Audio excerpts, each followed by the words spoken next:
আমার গৌর চরণকে সার করেছে। যে জন আমার প্রভু নিতাইয়ের শ্রী চরণ কমলকে সার করেছে, বলছেন সেজন ভক্তি রস প্রেম রস সম্পূর্ণকে আস্বাদন করে ফেলেছে। সর্বসিদ্ধি তার করমূলে, সর্বসিদ্ধি তার করমূলে। আমাদের ভজনী গোরা, আমাদের সাধনী গোরা, ধন্য কলি, ধন্য কলির জি, ধন্য আমরা সকলে। এই কলিযুগে গৌর হরি হলে অবতীর্ণ, ধন্য কলি হবে না রে আর এই চৈতন্যের অবতারে। কলিযুগ ধন্য শুধু গৌর অবতারে। আর আমরা বাঙালিরা আরো ধন্য, জানেন কেন ধন্য? কারণ গৌর হলে আমাদের ঘরের সন্তান, গৌর হলেন আমাদের ঘরের সন্তান। আমাদের বাঙালির ঘরে প্রভু জন্মগ্রহণ করেছে, সত্যিই আমরা ধন্য। কিন্তু আমরা ধন্য হয়েও যদি গৌরকে না চিনতে পারি, তাহলে আমাদের কি গতি হবে? আর যদি গৌর হরি আমাদের এই কলিযুগের ভাগ্যাকাশে যদি না আসতেন, তবে আমাদের কি হতো জানেন? যদি গৌর নহি তো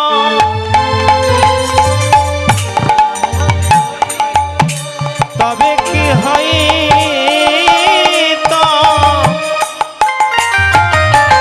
আমি কেমনে ধরিতাম দে, যদি গৌর না হইতো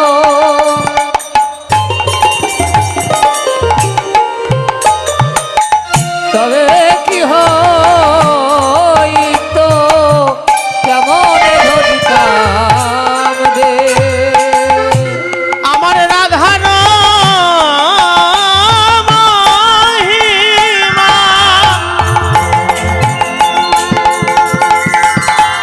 কিবা প্রেম রস সীমা, ওরে রাধার মহিমা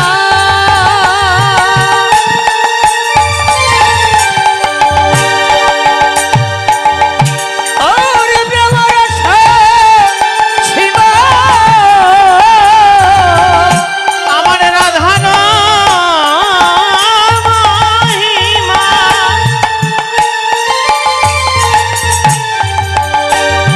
কিবা প্রেম রস সীমা। আমার রাধার মহিমা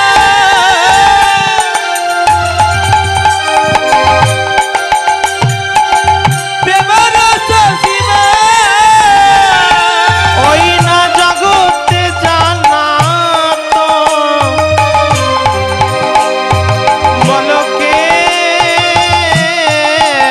রে, জগতে জানা তোকে। আমার রাধার মহিমা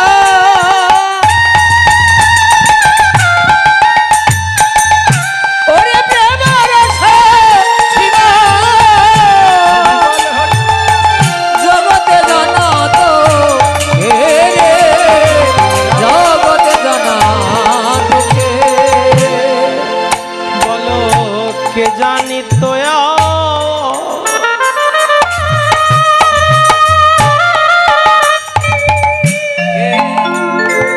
আজ কে জানি তো,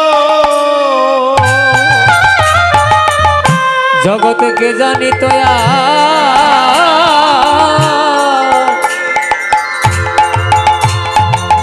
ওরে কে জানা তো। বলো বলো জগতে কে জানি তো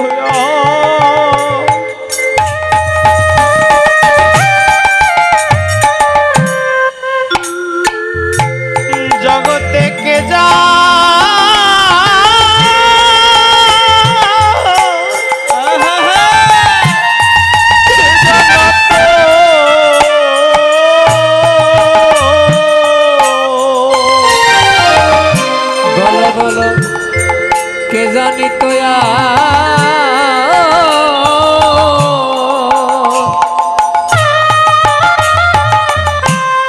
কে জানা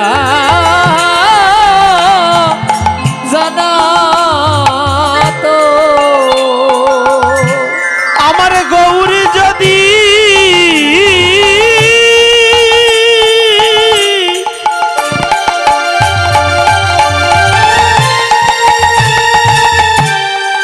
আমার প্রাণ গৌর যদি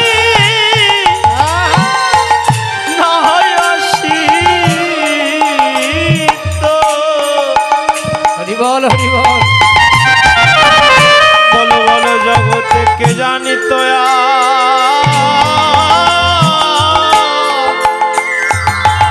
বলো কে তবে কে জানা তো আমার গৌর যদি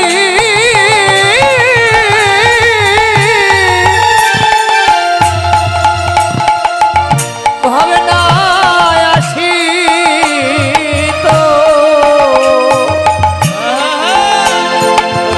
বলো কে জানা তোয়া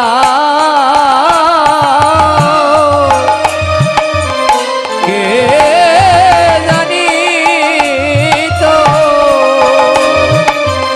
আমার নিতাই গৌর যদি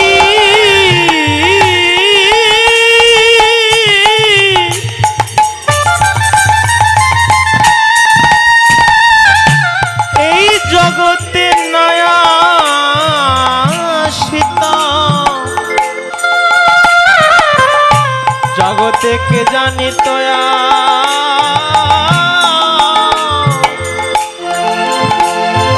বলো কে জানা তো নিতাই গৌর যদি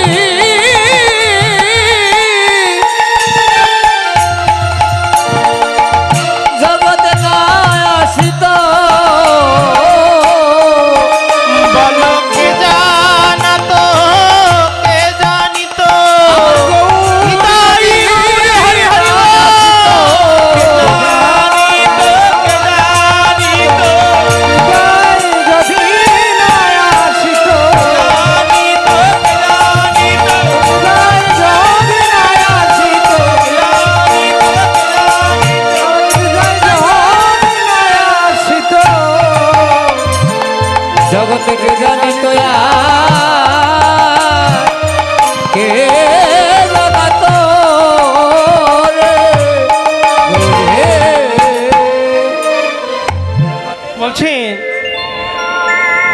গৌর যদি আমাদেরকে না জানাতো আমরা কি কখনো জানতে পারতাম?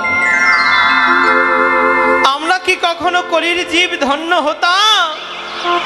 আমরা কেউ ধন্য হতাম না।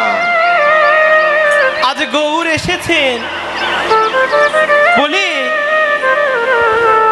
আমরা কলির জীব ধন্য হয়েছি। ধন্য আমাদের জন্ম, ধন্য আমাদের সময়। আরো ধন্য কি জানে, এই মনুষ্য জন্ম পেয়ে আমরা গৌরকে চিনতে পেরেছি, গৌরকে জানতে পেরেছি, গৌর রসে ডুবতে শিখেছি। এটি আরো ধন্যাতি ধন্য আমাদের জন্ম। তো এই জন্য প্রভু আমার আজকে সকল ভক্তগণকে নিয়ে সেই সুরধনী গঙ্গার তীরে কি করছেন? খেলায়েবি নদ খেলা আমার গোরা বনমালী, ওরে খেলায় বিনোদ খেলা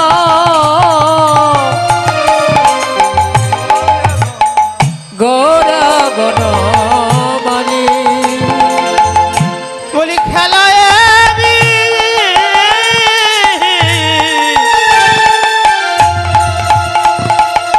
ওই বিনোদ খেলা আমার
গোরার ভকত মণ্ডলী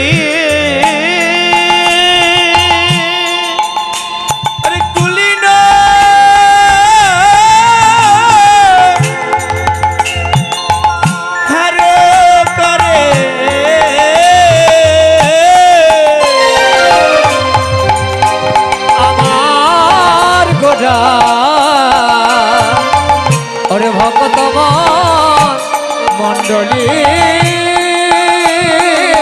বলি খেলিছে গোরারা, খেলিছে গোরারা, খেলিছে গোরারা,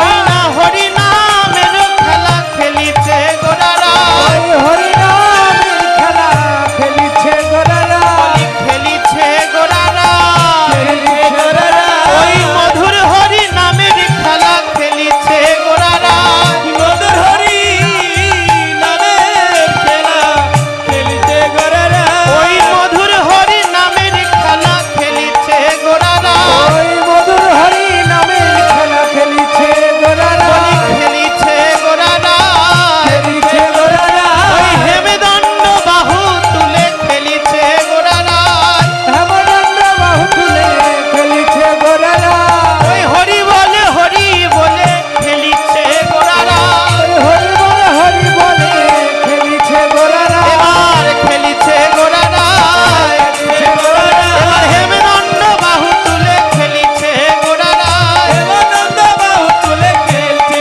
গোরারা, এবার হরি বলে খেলিছে গোরারা, হরি বলে খেলিছে গোরারা, এবার হরি বলে খেলিছে গোরারা, হরি বলে খেলিছে গোরারা, হরি বলে খেলিছে গোরারা, হরি বলে খেলিছে গোরারা। আজকে গৌর হরি আমার শ্রীধাম নবদ্বীপে সকল ভক্তগণ সহিত হরি নামের খেলা খেলছেন। জয় রাধে। বাবা, এই জগতে কত রকম খেলা রয়েছে, ক্রিকেট খেলা, ফুটবল খেলা, আরো কত কি খেলা, কিন্তু মহাপ্রভু কি খেলা খেলছেন? মহাপ্রভু খেলছেন হরি নামের খেলা। মহাপ্রভু খেলছেন হরি নামের খেলা। বলছে এই খেলায় কি হয়? বলছেন এই খেলায় দেখবেন, ক্রিকেট খেলায়, ফুটবল খেলায় কয়টি দল থাকে বাবা? দুটি দল। কেউ হারে, কেউ জেতে। কিন্তু মহাপ্রভুর এই হরি নামের খেলায় বলি কেউ হারে না,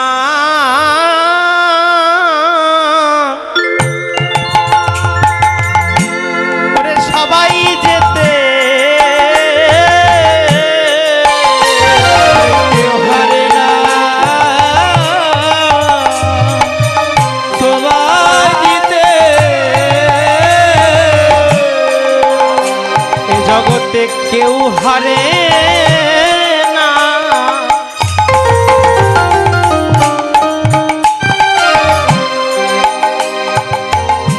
বলি সবাই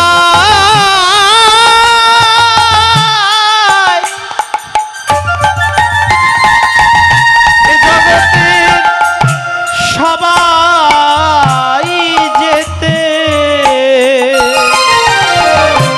জগতে কেউ হারে না।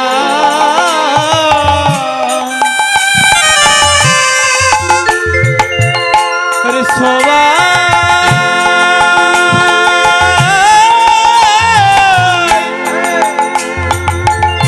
সবাইতে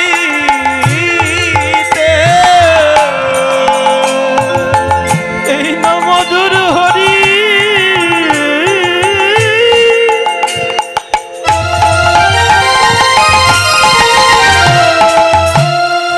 ওই মধুর হরি ওই না নামের খেলা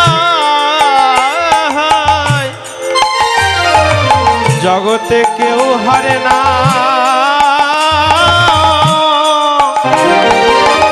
আজি সবাই যেতে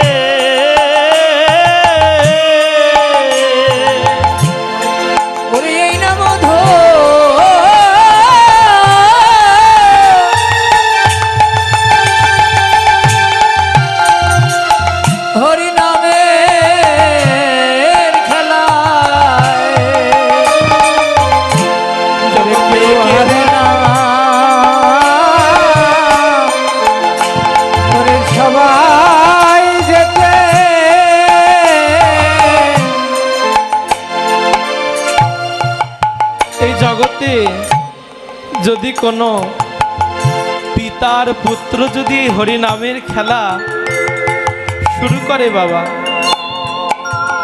ঘরে বসে যদি কোনো পিতা এবং পুত্র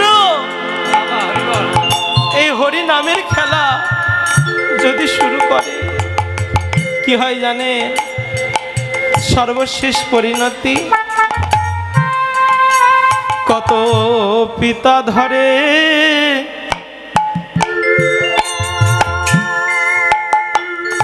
ওই পুত্রের চরণ, কত পিতা ধরে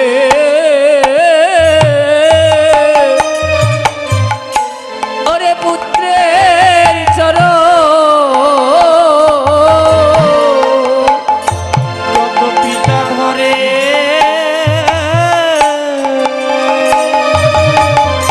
ওরে পুত্রের চরণ,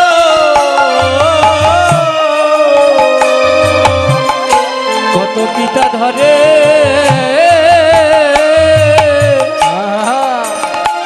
ওরে পুত্রের চরণ, কত পিতা ধরে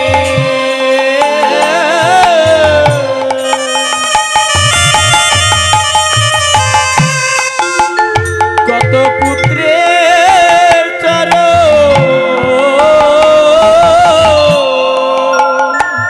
তাদের দেহ স্মৃতি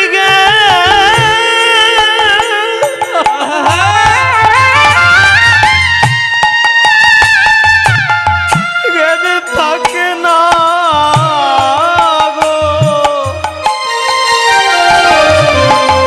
কত পিতা ধরে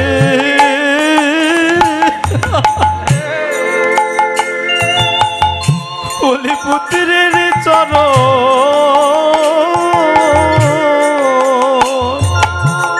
ওদের আত্মস্মৃতি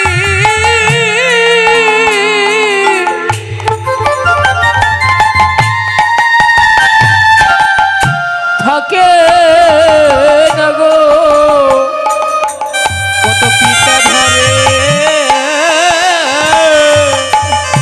রে পুত্রের চরণ,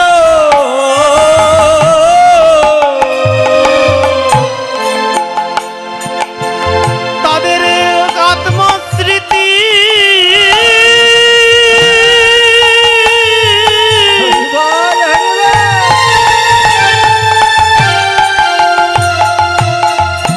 জগতে থাকে না গো।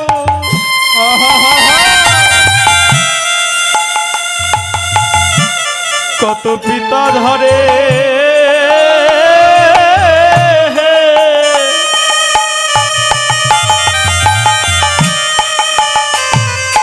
ওই পুত্রের চরণ,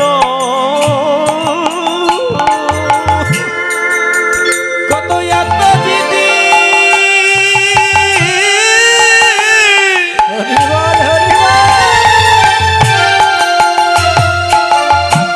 থাকে না রে,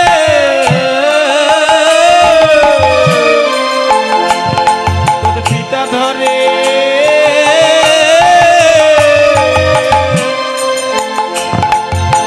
কত পুত্র পুত্রের চরণ,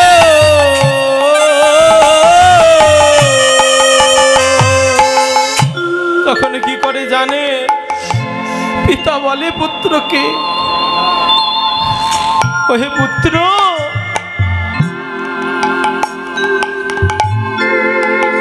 আমার তো জগতে কিছু হলো না, আমার তো এই জন্মে কিছু হলো না,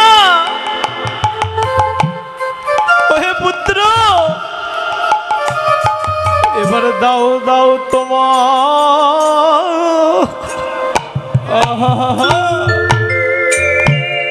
তোমার চরণ ধুলি,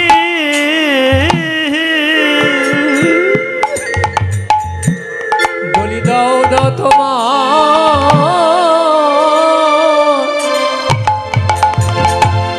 চরণ ধুলি, ওহে ভক্তগণ দাও দাও তোমার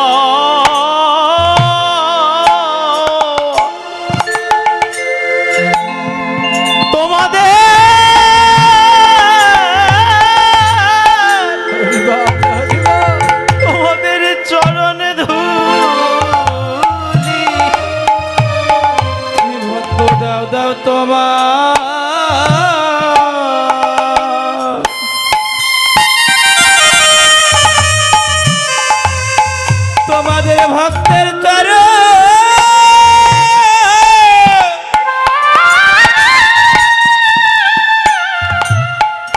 চরণে ধুলি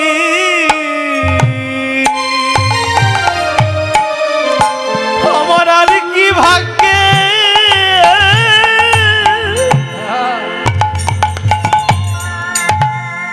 বলি ওই কি না। বলি দাও দাও ভক্ত তোমার, তোমার চরণ ধুলি আমার আর কি ভাগ্যে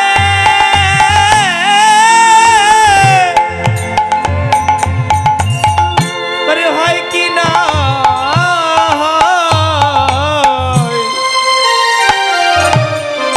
আরে দাদা ভক্ত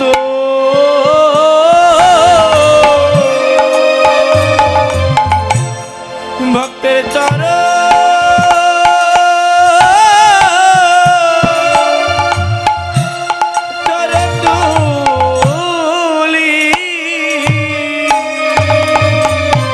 ওই না ধুলি মেঘে জন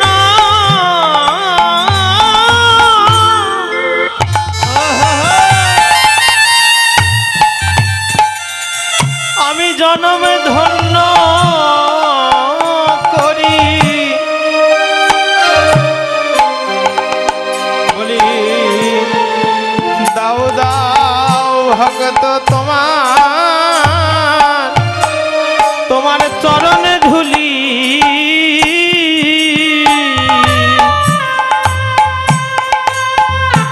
আমি ধুলি মেখে জানো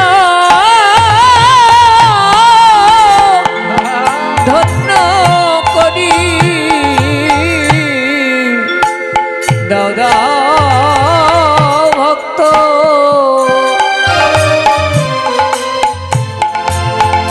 ভক্ত চরণের ধুলি জরাধে কত পিতা তার পুত্রের চরণ ধুলিলেন। এই হরি ভক্তি কোনো বয়স থাকে না বাবা,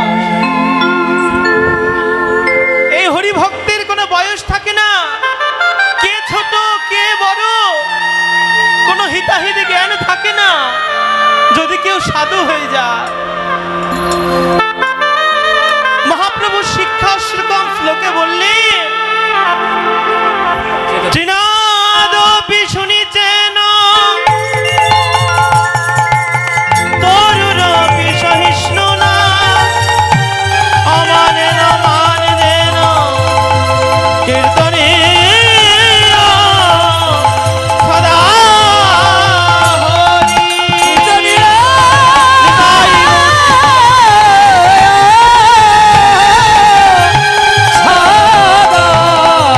সদা হরি। তৃণাদপি শুনিছেন তরুরপি সহিষ্ণু না অমানেন মানেন কীর্তনীয় সদা হরি। মহাপ্রভুর এই তৃণাদপি শ্লোকের মাহাত্ম্য এত এত বৃহৎ, তা বলবার মতো ভাষা নেই। বলছেন এই ভজন জগতে, এই ভক্তি জগতে যদি কেউ ভজন করতে চায়, তাকে তৃণাদপি শ্লোক হৃদয়ে ধারণ করতে হবে। বলছেন তৃণাদপি শুনিছেন তরুরপি সহিষ্ণু না। একজন ভক্তকে কিরকম হতে হবে, বৈষ্ণব হতে হলে বৈষ্ণবের গুণ কেমন হবে, মহাপ্রভু নিজেই 8টি শ্লোকে বলে দিলেন। কি বললেন? বলছেন বৈষ্ণব হবে ওই ঘাসের থেকেও নিচু।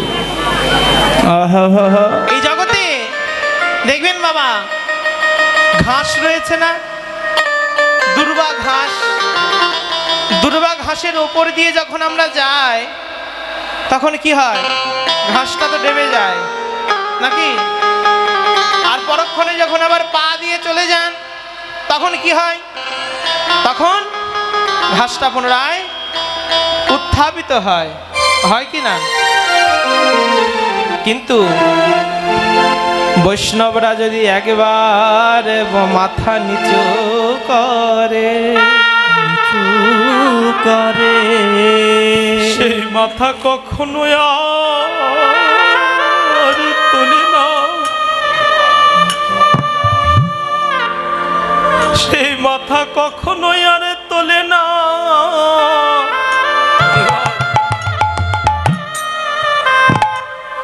তারা কি করে জানেন? তারা অন্তরে সদা গৌর গৌর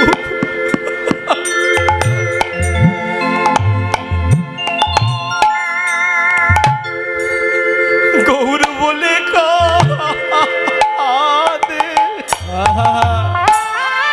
সদাই গৌর